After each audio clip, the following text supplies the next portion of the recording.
O Senhor esteja convosco. Ele está no meio de nós. Proclamação do Evangelho de Jesus Cristo, segundo Marcos. Glória a vós, Senhor.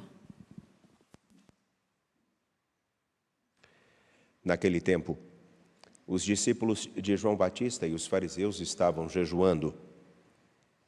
Então vieram dizer a Jesus: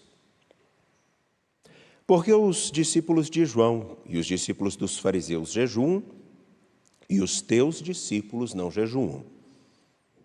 Jesus respondeu: os convidados de um casamento poderiam, por acaso, fazer jejum enquanto o noivo está com eles? Enquanto o noivo está com eles, os convidados não podem jejuar. Mas vai chegar o tempo em que o noivo será tirado do meio deles. Então eles vão jejuar. Ninguém põe um remendo de pano novo numa roupa velha, porque o remendo novo repuxa o pano velho e o rasgão fica maior ainda. Ninguém põe vinho novo em odres velhos, porque o vinho novo arrebenta os odres velhos, e o vinho e os odres se perdem. Por isso, vinho novo em odres novos. Palavra da salvação. Glória a vós, Senhor. Por favor, podem se assentar, sejam bem-vindos aqui ao Santuário Basílica. Você que nos acompanha pela TV Horizonte, pela Rádio América e também pelo nosso canal no YouTube, gostaria de com vocês, se Deus assim me permitir, ao longo dessa semana fazermos um itinerário espiritual, bíblico, olhando com bastante atenção a primeira leitura e os relatos que vão nos apresentar um pouquinho de Saul, o primeiro rei de Israel. E ao longo desse caminho, deixarmos com que a própria Escritura possa iluminar a nós. E o porquê disso? Porque uma das coisas que todo cristão batizado tem em comum, é que todo cristão batizado é rei. No caso ali da moça, rainha, novinha, mas rainha. E eu acredito que será uma caminhada muito frutuosa. Somos reis em Cristo. Então, no último sábado, só para recordar, no último sábado, recordando, na primeira leitura nós vimos o momento no qual Saul é ungido rei. É ungido rei pelo profeta Samuel. E é dito que uma das coisas que chamava a atenção é que do pescoço para cima, dos ombros para cima, Saul sobressaía a todo o povo. Me lembro que no último sábado citei que ele poderia ser ainda um homem mais alto, ou talvez um homem de beleza singular, ou então quer dizer alguém que tem a capacidade de olhar para longe, além do que os outros conseguem enxergar, porque quem está num patamar mais alto enxerga com menos dificuldade mais longe. Para dar a ideia daquilo que seria, na verdade, qual a escolha que o Senhor, nosso Deus, fez como o primeiro rei para Israel, para o povo de Deus. Um homem que conseguisse olhar além, que fosse também reconhecido por todos, porque aquele que está mais alto é visto com facilidade. Mas foi ungido rei e por uma coisa tão pequena perde sua majestade. Só para entender, às vezes as pessoas ficam assim, o marido ou a mulher de fulano foi embora. O marido ou uma mulher não vai embora num dia específico. Isso começa antes. Eles não deixam de ser um casal num dia. São várias coisas que vão acontecendo.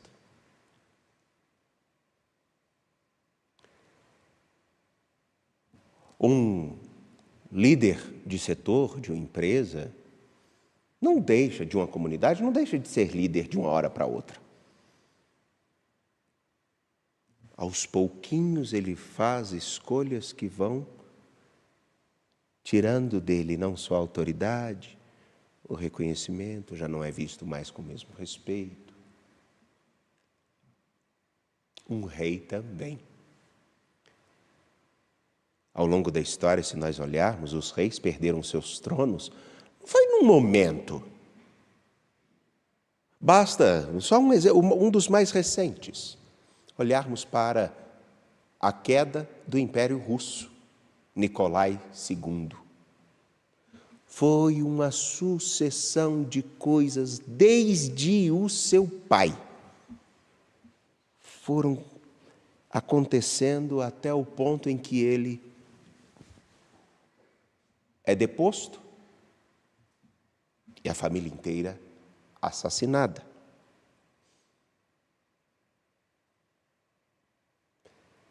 Saul não perde o seu reino ou a majestade num único dia, mas por inúmeras escolhas que foram acontecendo.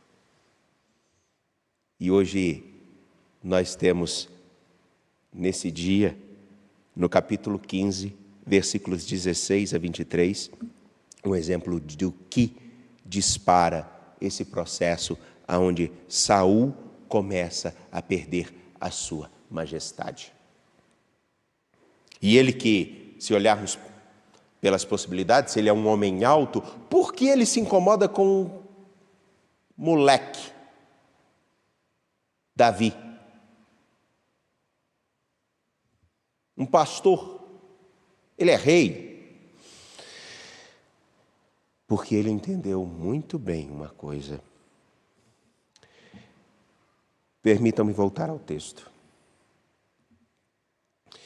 Ele vence os amalecitas, prende o rei e o traz, mas ele, de tudo que acontece, ele comete um erro. E eu acredito que é o erro que todos nós podemos cometer, se não já o cometemos. Prefiro nem olhar para nenhuma direção, somente aqui para o texto. Qual foi o erro desse homem, do rei Saul? Ele venceu os amalecitas, prendeu ao rei, trouxe-o, mas os despojos, os animais que deveriam ser oferecidos em sacrifício, tudo aquilo que deveria ser oferecido em sacrifício, ele faz uma coisa que nenhum de nós, com certeza, temos ou teríamos a tendência de fazer, que é de pegar a parte melhor para ele. Eu vou oferecer essas uvas, mas essas que estão mais bonitas, leve lá, deixe no acampamento. Eu vou oferecer esse horário que está mais tranquilo para mim, porque os outros aonde eu estou fazendo o que eu quero são mais importantes. Então, esse horário, que eu não tenho nada de importante para fazer, entregarei ao Senhor. Eu vou dar daquilo que me sobra. O melhor eu fico para mim.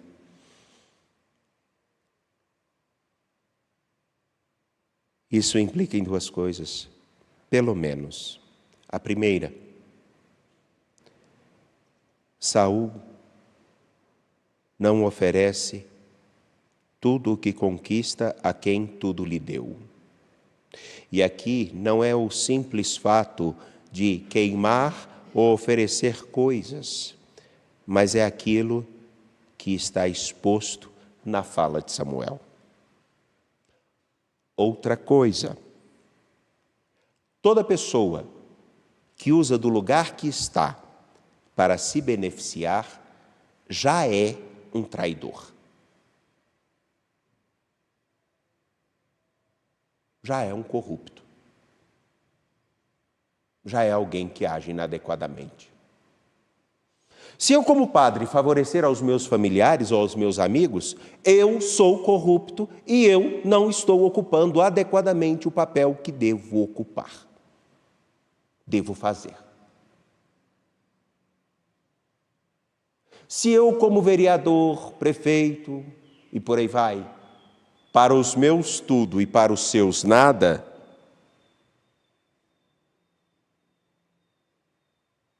tem outra coisa que rege o meu coração. É claro que nenhum de nós temos essa mesma tendência, não é verdade? Porque os nossos amigos, parentes não têm mais facilidade de conseguir alguns favores. E nem nós temos a tendência de usar das nossas proximidades para conseguir alguns benefícios mais exigentes. Não é verdade? Nenhum de nós tem essa tentação. E é claro que eu estou sendo irônico. Essas duas coisas implicam naquilo que é dito por Samuel a Saul. O Senhor quer holocaustos e sacrifícios ou quer obediência à sua palavra? Porque você pode oferecer o seu ouro e guardar o diamante da sua atenção e do seu tempo, o que também não acontece. A docilidade mais que oferecer gorduras de carneiros, porque a docilidade à sua palavra é que vai moldar os nossos corações e a atenção para percebermos se realmente o nosso proceder, se realmente o nosso modo de agir, de olhar as pessoas e de ocupar o lugar que nos foi dado por Cristo, por Deus, do modo mais adequado.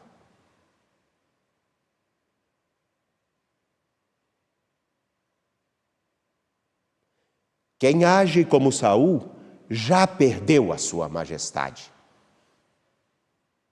Pode ter uma coroa na sua cabeça, mas tem palha em seu coração e provavelmente pó no seu caminho.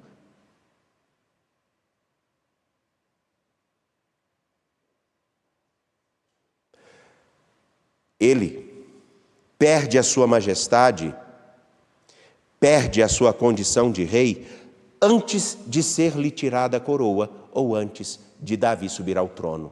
Sabem o porquê? Porque a sua postura já não era mais de quem regia e cuidava. Porque o rei, em primeiro lugar, é aquele que deve cuidar daquilo que não é dele. Como a mãe e o pai cuidam do filho, que não são dele, nem dela. Aquele ditado tão antigo, filho se cria para o mundo, mas hoje se quer que eles com 50 anos estejam recebendo o prato de comida na mão. Bom, a essa imagem acredito que entenderemos bem o que o Senhor nosso diz, respondendo aos discípulos, os discípulos de João e dos fariseus, que perguntam: por que os seus discípulos não jejuam se os outros estão jejuando? Porque não adianta oferecer um jejum se o coração não está realmente convertido a seguir o seu Senhor.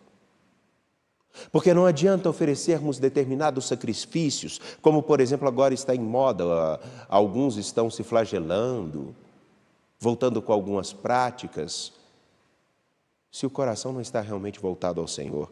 Existem casos daqueles que são capazes de se flagelar, mutilar-se, mas não se privam de alguns comportamentos inadequados, aonde usam das pessoas das mais diversas formas para o seu prazer.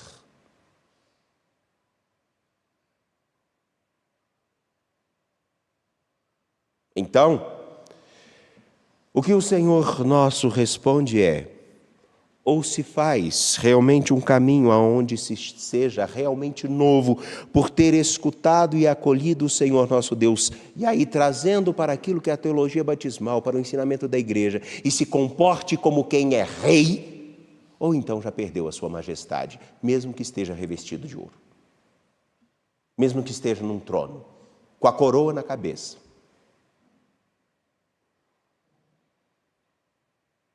Porque o que faz um rei não é a força de suas armas, mas o respeito de seu povo. O que faz um pai e uma mãe terem autoridade não é a força do seu braço ou quanto de presente oferece, mas a capacidade de ser visto como alguém que, na sua coerência, quer mais do que simplesmente fazer a sua vontade ou usar do filho, da filha ou de qualquer outra pessoa.